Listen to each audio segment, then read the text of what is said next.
ये इश्क नहीं आसान, इश्क बडा मुश्किल, इश्क राही को मिलती नहीं मंजिल. बॉलिवूडमध्ये अशी अनेक गाणी आहेत जी प्रेमाच्या अडचणींचे वर्णन करतात.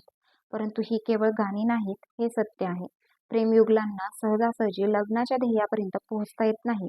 अनेकदा लोक प्रेमात पडतात आणि आपल्या आई-वडिलांना प्रेमविवाहासाठी तयार करू शकत नाहीत आणि पराभूत होऊन आपले प्रेम विसरण्यास भाग पाडतात.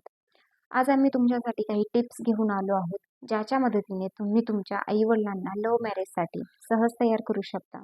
आजही भारतात अशी अनेक मुले आहेत जी आपल्या पालकांशी मोकळेपणाने बोलू शकत नाहीत. अनेकदा कौटुंबिक वातावरण असे असते की मुले आई-वडिलांसमोर मोकळेपणाने बोलणे तर दूरच, एकत्र बसायलाही घाबरतात. अशा परिस्थितीत ते आपल्या आई-वडिलांशी प्रेमविवाहाविषयी कसे बोलू शकतील? प्रेमविवाहासाठी आई-वडिलांची समजूत काढायची असेल तर सर्वप्रथम आई-वडील आणि तुमच्यातील संकोचाची ही भिंत तोडावी लागेल. आपल्या पालकांशी मनमोकळेपणाने बोला आणि समजावून सांगा की आपल्या जोडीदाराच्या आगमनानंतरही नात्यात कोणताही बदल होणार नाही. कौटुंबिक बंध कायम दृढ राहतील.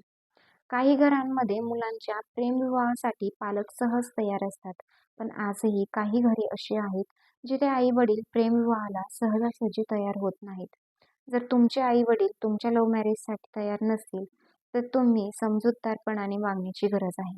या विषयावर संभाषण सुरू केल्यानंतर सर्वप्रथम आई किंवा वडिलांपैकी कोण आपल्याकडे झुकत आहे, कोण अधिक विरोधात आहे याकडे लक्ष द्या. ज्याचा कल तुमच्याकडे जात आहे त्याला आधी पूर्णपणे पटवून देण्याचा प्रयत्न करा. एकाची पूर्ण समजूत काढली की दुसऱ्याला पटवून देणं थोडं सोपं जाईल. प्रेमाची गोष्ट घरच्यांना सांगताना अजिबात उतावळेपणा करू नका. खूप हळूहळू संयमाने या गोष्टी त्यांच्यापर्यंत पोहोचवायला पाहिजेत. त्यामुळे या विषयासाठी योग्य वातावरण निर्मिती होण्याची वाट बघा. एखादा सण समारंभ असताना सगळे आनंदात असतात किंवा मग तुम्ही काहीतरी चांगलं केले आणि त्याबाबत तुमचं कौतुक होत आहे, असा एखादा प्रसंग गाठा आणि घरच्यांना सगळं सांगून टाका. अनेकदा स्वतःहून प्रेमविवाहासाठी आई-वडिलांची समजूत काढणे अवघड असते.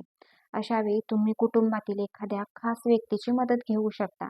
विशेषतः तुम्ही वयात तुमच्या आई-वडिलांपेक्षा वयाने मोठ्या व्यक्तीची मदत घेऊ शकता आणि तुमचे आई-वडील त्यांचा आदर करतात आणि समजून घेतात.